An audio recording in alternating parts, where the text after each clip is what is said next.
ఓ పక్క పాక్ సైనికులు భారత్ ఆర్మీపై దాడులకు పాల్పడుతుండగా మరో ఘటన చోటు చేసుకుంది.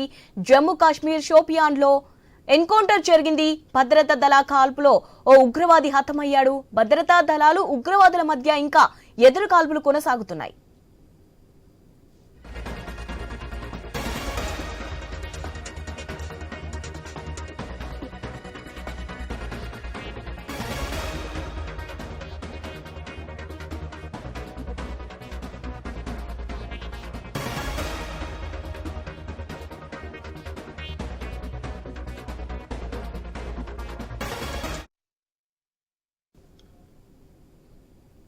రైట్, ఓ పక్క పాక్ సైనికులు భారత ఆర్మీపై దాడులకు పాల్పడుతుండగా మరో ఘటన చోటు చేసుకుంది.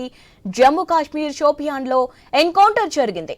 భద్రతా దళాల కాల్పులో ఉగ్రవాది హతమయ్యాడు. భద్రతా దళాలు ఉగ్రవాదుల మధ్య ఇంకా ఎదురు కాల్పులు కొనసాగుతున్నాయి.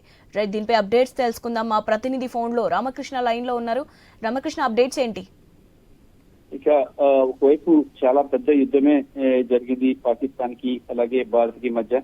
మరి ఈ నేపథ్యంలో ఈ ఉద్రిక్తతలు కొనసాగుతున్నాయి. గత రాత్రి కూడా చూసుకున్నట్టుగైతే సాంబా సెక్టర్ లో మొత్తం అంతా కూడా కాల్పులు జరిగాయి. మరి దీంతో ఒకసారిగా దీనికి తోడుగా మరి జమ్మూ కాశ్మీర్ లో ఎన్కౌంటర్ అయితే జరిగింది. ఈ రోజు ఒక ఉగ్రవాది చనిపోయినట్లు సమాచారం అయితే అందుతోంది.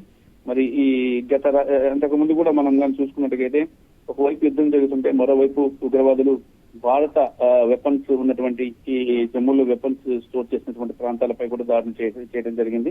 వాళ్ళని కాల్చి చంపారు. మరి ఇప్పుడు ఎన్కౌంటర్ లో ఒక ఉగ్రవాదిని కాల్చి చంపడం జరిగింది.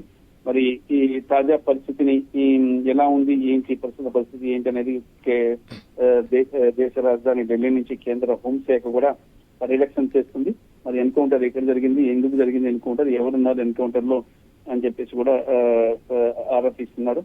మరి ఒక ఉగ్రవాది అయితే మాత్రం మళ్ళీ అంటే ఒకవైపు పాక్ చర్చలు జరుపుతూ మరోవైపు ఉగ్రవాదులను భారత్ మీదకి ఉచ్చుదొరుకుతుంది. ఈ నేపథ్యంలో ఉగ్రవాదులు ఈ కాల్పుల విరమణ ఒప్పందం కూడా అమల్లో ఉంది.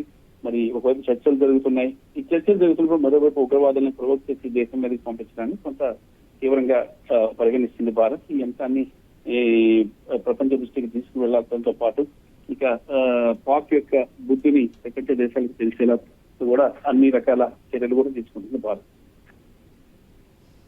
Right, thank you.